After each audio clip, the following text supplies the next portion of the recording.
Before Ireland had poets, before it had judges, before it had gods who hid beneath the hills, it had builders.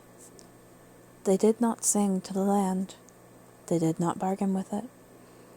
They took it by force, raising towers of stone and shadow. Tonight, we speak the names Gann Dela and Genann Dela.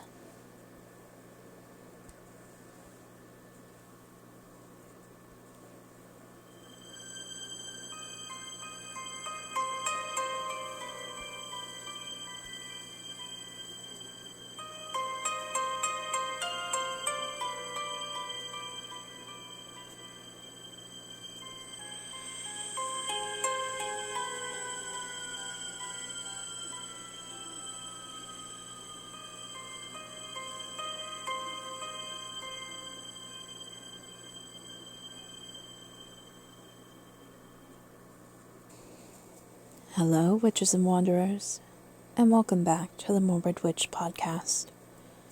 After last episode's meditation on Avergen Gluingel, the poet who claimed Ireland through voice and law, tonight we step further back into Ireland's mythic past, into a time before balance, before poetry, before mercy. Our subjects tonight are Gann Dela and Genann Dela, kings of the fearbog, builders of fortresses, and rulers whose legacy is written not in words, but in stone.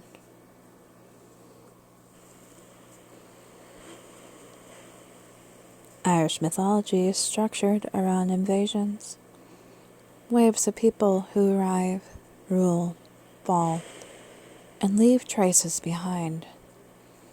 Each group reshapes the land physically and spiritually before being displaced by the next. The fearbog are one of these early peoples, arriving after the Partholonians and before the Tuatha Dé Danann. They are often described as human, but mythically exaggerated, heavy, grounded, and deeply tied to labor. Gann and Genann Dela emerge as kings during this era, ruling a land still raw, unsettled, and unforgiving. The fearbog are remembered as a people of burden and endurance. Their name is often linked to bags of earth, a reference to forced labor and hardship endured in exile before their arrival in Ireland. Unlike later mythic beings, the fearbog are not radiant or magical. They are builders, workers, and survivors. Their relationship with the land is not mystical, it is physical. This worldview shapes the rule of Gann and Genann. Power is established through control, construction, and endurance.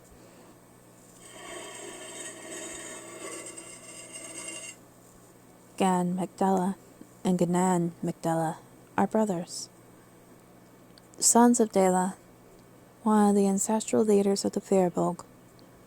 Together they rule Ireland as joint kings, a shared authority that mirrors the harsh balance of survival.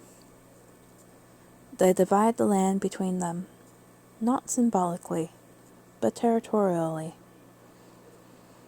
Their reign is marked by fortification and consolidation. These are not kings of poetry or prophecy. They are kings of walls.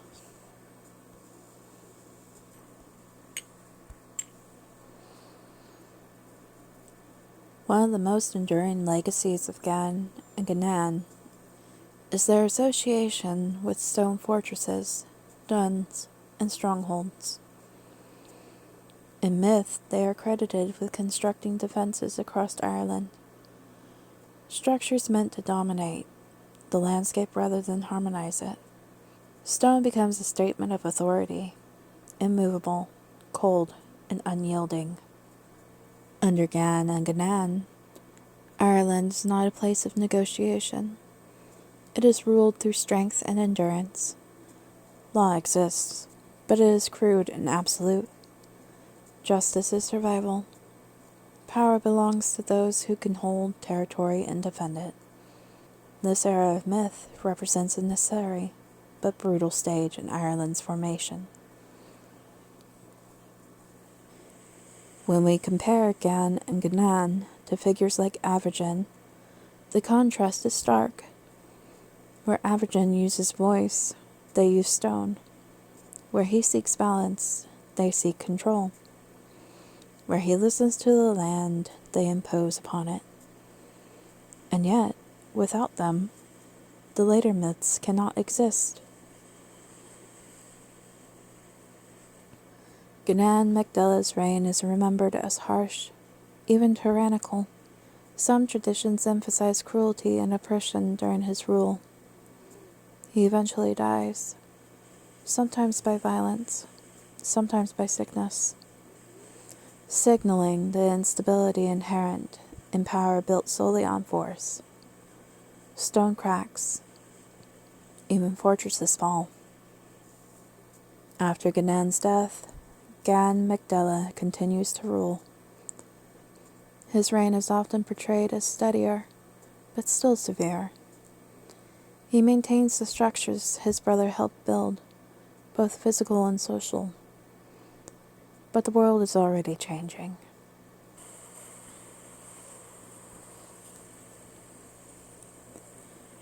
The coming of the Tuatha Dé Danann marks the end of the fear of Volk's dominance.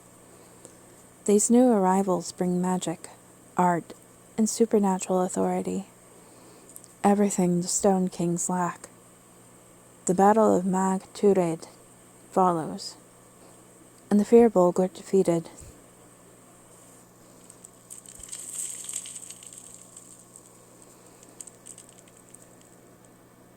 Unlike some invaders, the Firbolg are not annihilated. They are displaced, absorbed, or pushed to the margins. Their legacy remains in the land itself, in ancient forts, earthworks, and enduring structures that predate written history. The stone remembers what people forgot. Gann and Genann represent an age where survival demanded hardness. They symbolize the human impulse to control nature before understanding it, to build walls before learning to listen. They are not villains.